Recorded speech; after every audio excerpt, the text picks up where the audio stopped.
अस्सलाम वालेकुम। Welcome to the periods world. मेरा नाम डॉक्टर अहमद रसूल है। मैं माहिर अमराज से बचकान हूँ।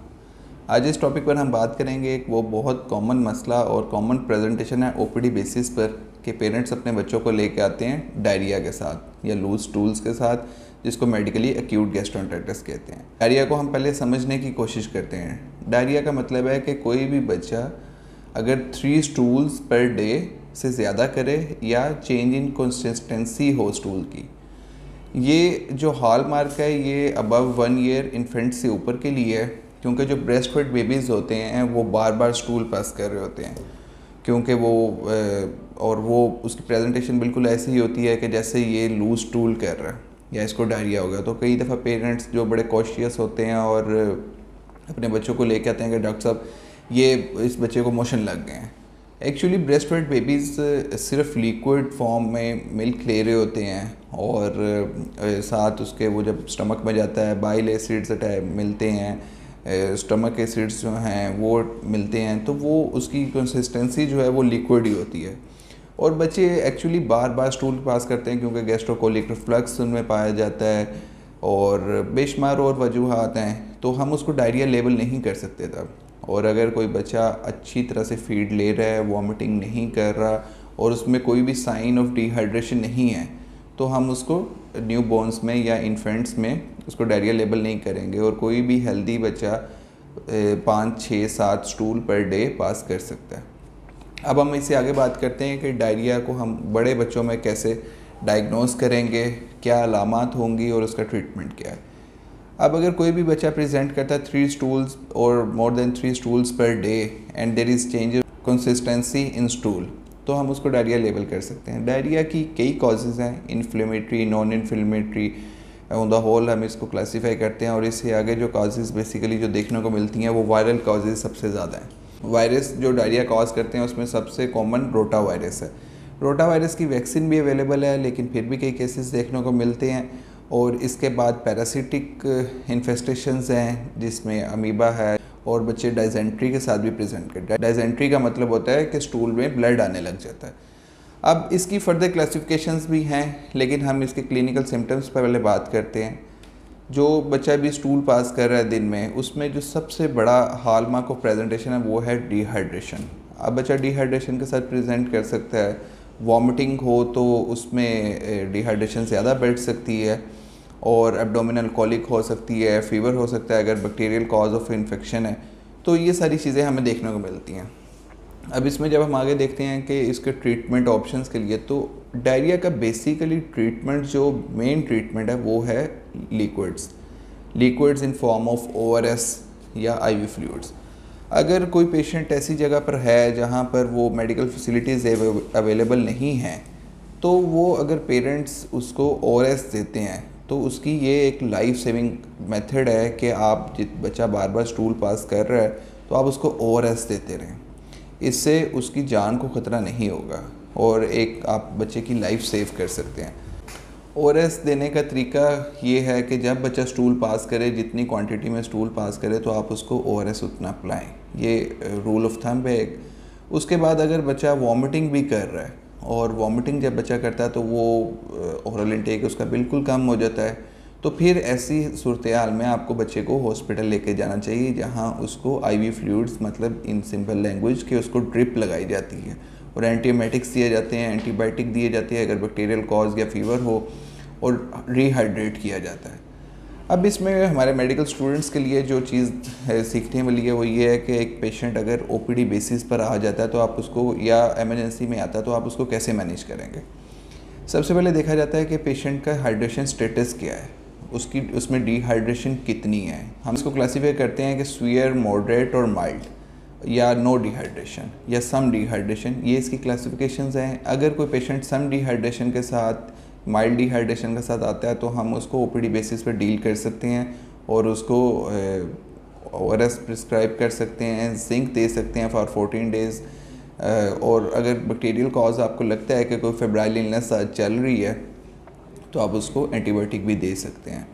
प्रोबायोटिक्स का भी रोल है तो आप वो भी प्रिस्क्राइब कर सकते हैं। इसके बाद माइल्ड डिहाइड्रेशन में आप देखते हैं कि पेशेंट कि और हाइड्रेशन स्टेटस को एक देख लिया। दूसरा ये कि उसमें कोई वॉमिटिंग की हिस्ट्री तो नहीं है। अगर वॉमिटिंग की हिस्ट्री है तो वो बच्चा माइल्ड से या मॉडरेट से सीवियर में जाने के उसके बहुत ज़्यादा चांसेस हैं, क्योंकि बच्चे का ओरल इंटेक बिल्कुल नहीं है, तो वो जैसे ही 1-2 स्टूल और पास करेगा तो वो सीवियर डिहाइड्रेशन में चला जाएगा। इसके बाद हम बात करते हैं सीवियर डिहाइड्रेशन। सीवियर डिहाइड्रेशन के जो साइंस हैं वो हम स्किन टर्जिडिटी से चेक करते हैं, फॉन्टेनेले अगर ओपन है तो उससे चेक करते हैं, और उसके बाद जो माओ की कंप्लेंट है कि डॉक्टर साहब इसका तालू बहुत नीचे चला गया है, आंखें बिल्कुल अंदर धंस गई हैं, पेट पर झुर्रियाँ पड़ने लग गई हैं, तो ये साइंस हैं सीवियर डिहाइड्रेशन का। सीवियर डिहाइड्रेशन में हम उसको फ्लूइड्स देते हैं, हम उसको एडमिट करते हैं पेशेंट को, और उसका हाइड्रेशन स्टेटस थ्रू ड्रिप या आईवी फ्लूइड्स के बेहतर किया जाता है। और अगर बच्चा वॉमिटिंग कर रहा है तो आईवी एंटीएमेटिक्स दिए जाते हैं। अब एक इससे आगे अगर सीवियर डिहाइड्रेशन से भी ज़्यादा अगर बच्चा आगे बढ़ जाता है और बच्चा बिल्कुल अनकॉन्शियस होने लग जाता है तो इसको शॉक का नाम दिया जाता है। अब जो बच्चा शॉक के साथ प्रेजेंट करेगा एमरजेंसी में, तो हम उसकी मैनेजमेंट कैसे करेंगे, अब हम उस पर बात करते हैं।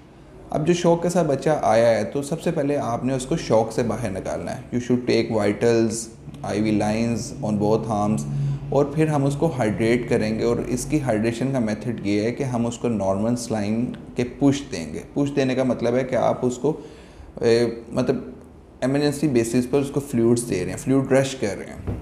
तो बेसिकली हम इसमें जो क्वांटिटी में फ्लूइड देते हैं वो है 20 ml नॉर्मल सलाइन पर केजी, और हम इसको रिपीट कर सकते हैं। लाइक अगर 10 kg का बच्चा है तो आपने 200 ml उसको नॉर्मल सलाइन का पुश देना है, ताकि उसकी कार्डियक डिकम्पोजिशन जो हो रही है या बिल्कुल बच्चा आगे शॉक में जा रहा है, कोल्ड पेरीफ्रीज और ये सारी प्रेजेंटेशन साइंस के साथ प्रेजेंट करेगा, तो आपने उसको सबसे पहले शॉक से निकालना।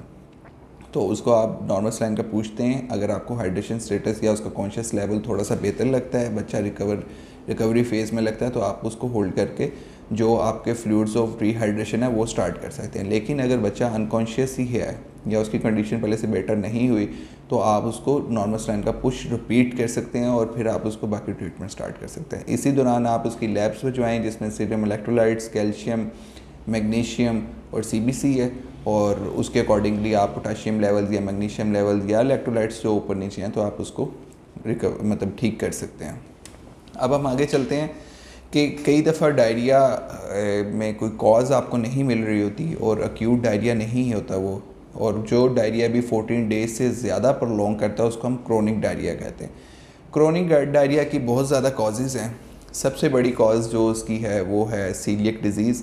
सीलियक डिज़ीज़ को सिंपल लैंग्वेज में गंदम की एलर्जी कहा जाता है। ऐसे बच्चों में खून की कमी बहुत ज़्यादा पाई जाती है और उनका डायरिया सेटल नहीं हो रहा होता। तो अगर हम इसके लिए कुछ टेस्ट हैं जिसमें एंटी टिश्यू ट्रांसग्लूटामाइनेज, IgA और IgG लेवल्स करवाते हैं। ऐसे बच्चों में जो बहुत कॉमन एक प्रेजेंटेशन होती है वो ये है कि उनमें डायरिया तो चल रहा होता है, बच्चे पेल होते हैं, लेकिन उनका साथ पेट फूला होता है। ये जो OPD बेसिस पर हम चीज़ें देख सकते हैं। इसमें अगर ये हमें कॉज मिलती है तो हम उसकी लैब वर्क के बाद उसका ट्रीटमेंट या उसको जो प्रिकॉशंस है वो बता सकते हैं और डायरिया को डील कर सकते हैं। और भी कई काजेज़ हैं क्रोनिक डायरिया की, जिसमें एक इन्फ्लेमेटरी बाउल डिजीज़ है और वर्म इन्फेस्टेशन कई दफ़ा बच्चों में होती है, और कई दफ़ा ऐसे होता है कि पेट की TB है, ठीक है, मतलब एब्डोमिनल TB के केस में भी डायरिया सेटल नहीं हो रहा था। और कई दफ़ा ऐसे होता है कि लैक्टोज इंटॉलरेंस होती है इन्फेंट्स में या थोड़े से बड़े बच्चों में, तो उनका डायरिया सेटल नहीं हो रहा। तो उसकी एक कॉमन प्रेजेंटेशन जो OPD बेसिस पर देखने को मिलती है वो ये है कि उनको डायरिया के साथ स्वीयर टैपी एरिया में रैश होता है।